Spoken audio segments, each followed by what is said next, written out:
Was it cowardice that I dared not kill him? Was it perversity that I longed to talk to him? Was it humility to feel so honored? I felt so honored. And yet those voices, if you were not afraid, you would kill him.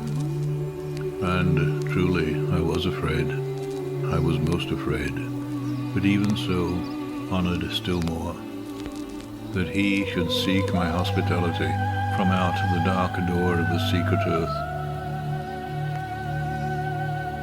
He lifted his head from his drinking, as cattle do, and looked at me vaguely, as drinking cattle do, and flickered his two-forked tongue from his lips, and mused a moment, and stooped and drank a little more.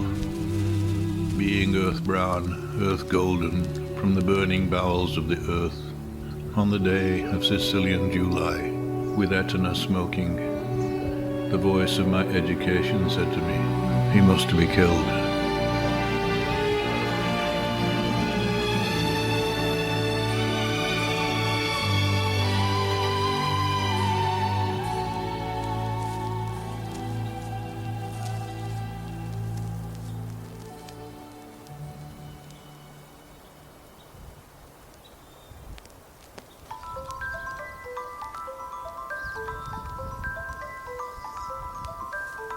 Heaven and hell are within us, and all the gods are within us. This is the great realization of the Upanishads of India already in the 9th century BC.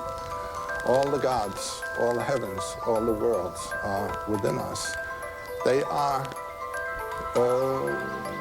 magnified dreams. And what dreams are manifestations in image form of the energies of the body in conflict with each other.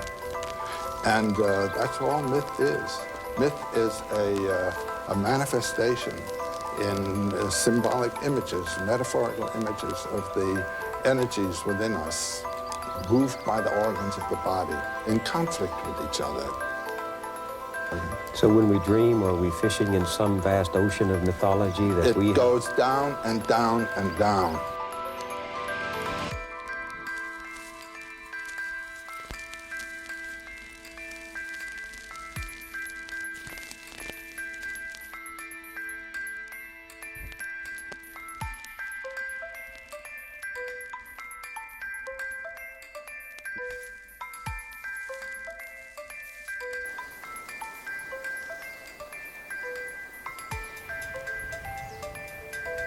Why the hero with 1,000 faces?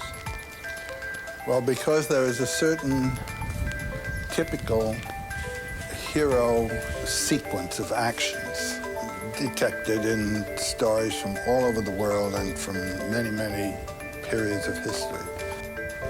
A hero properly is someone who has given his life to something bigger than himself or other than himself. There are two types of deed. One is the physical deed, sacrificing himself to another. And the other kind is the spiritual hero who has learned or found a mode of experiencing the supernormal range of human spiritual life and then come back and communicated it. It's a cycle. It's a going and a return that the hero cycle represents.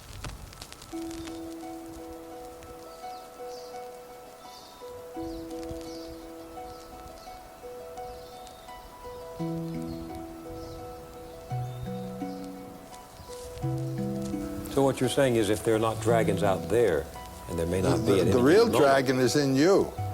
And what is that real dragon? That's your ego holding you in. What's my ego?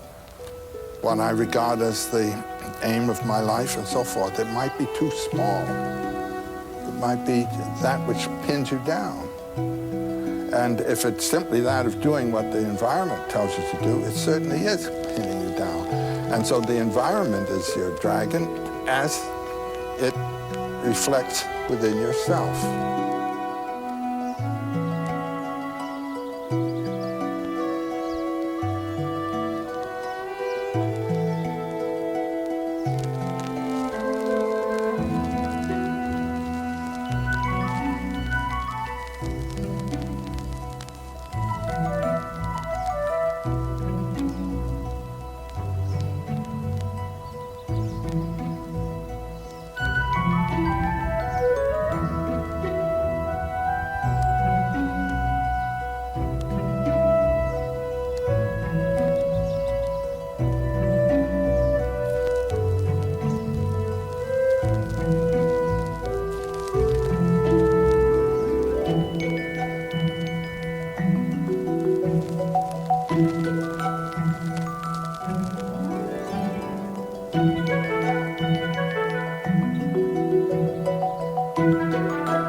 we've existed within hierarchical social structures for far longer than we were even sharing a common ancestor, say, with great apes. So that's for maybe hundreds of millions of years with regards to being embedded in hierarchy.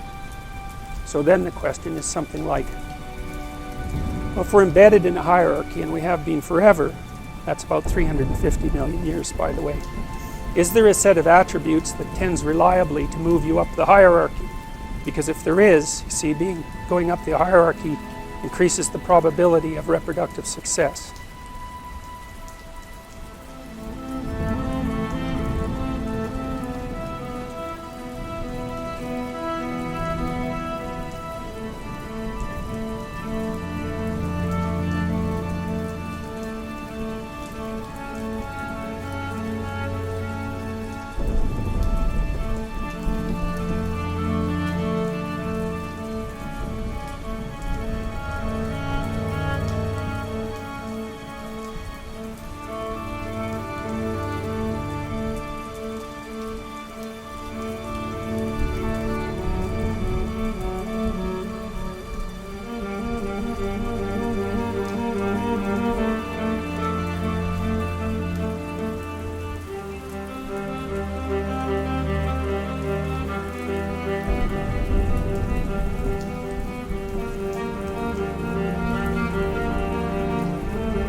London's Hyde Park becomes a hippie festival as some 3,000 so-called flower children gather to preach love, peace, and legalize pot.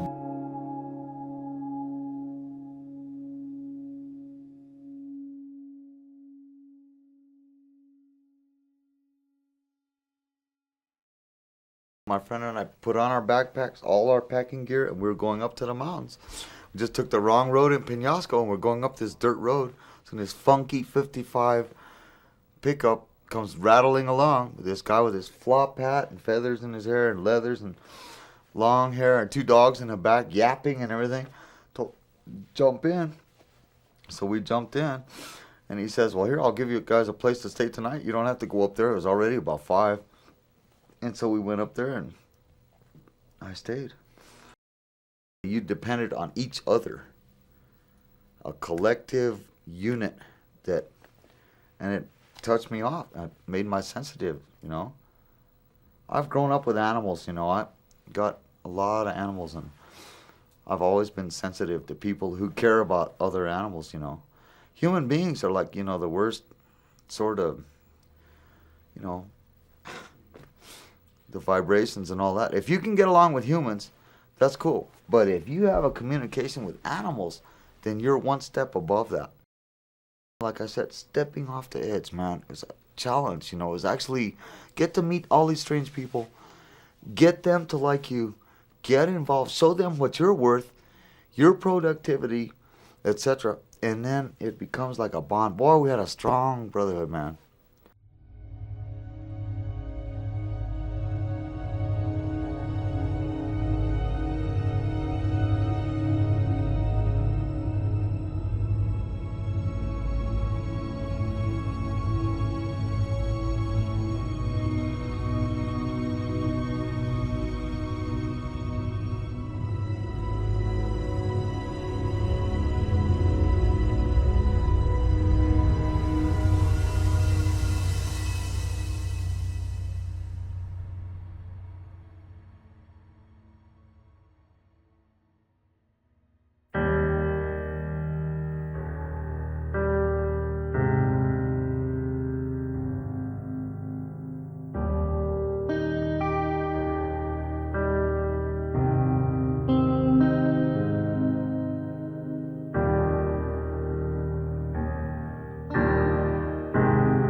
I saw a lamb looking as if it had been slain, scars fresh upon its woolen side.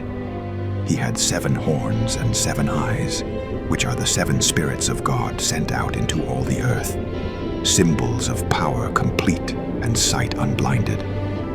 This was no ordinary lamb. Horns of full might to rule the nations, eyes of perfect sight to know every heart. Slain yet standing, he alone bore the marks that unlocked heaven's hidden decree, the wounds that won the war.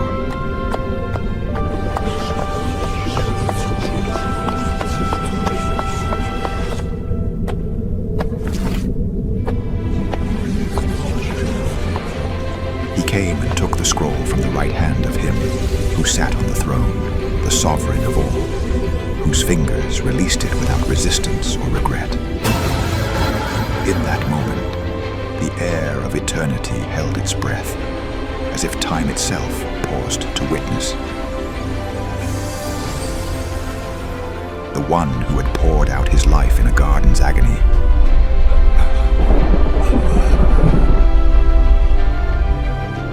now claimed the right no angel or man could earn.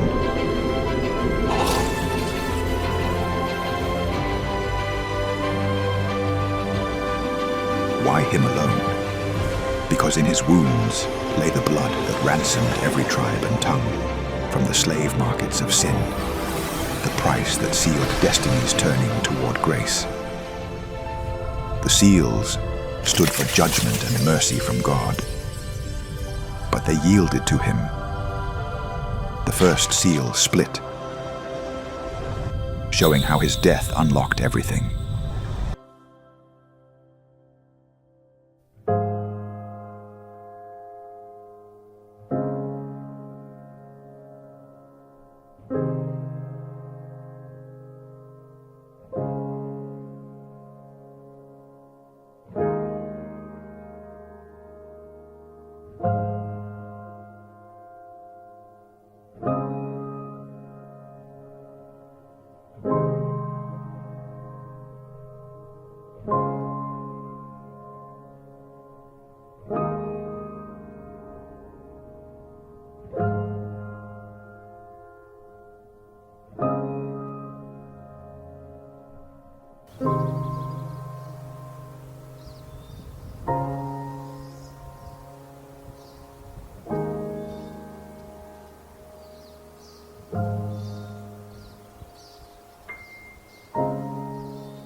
When Mount Vesuvius erupted, it inundated Herculaneum and Vesuvius, and all. Remember?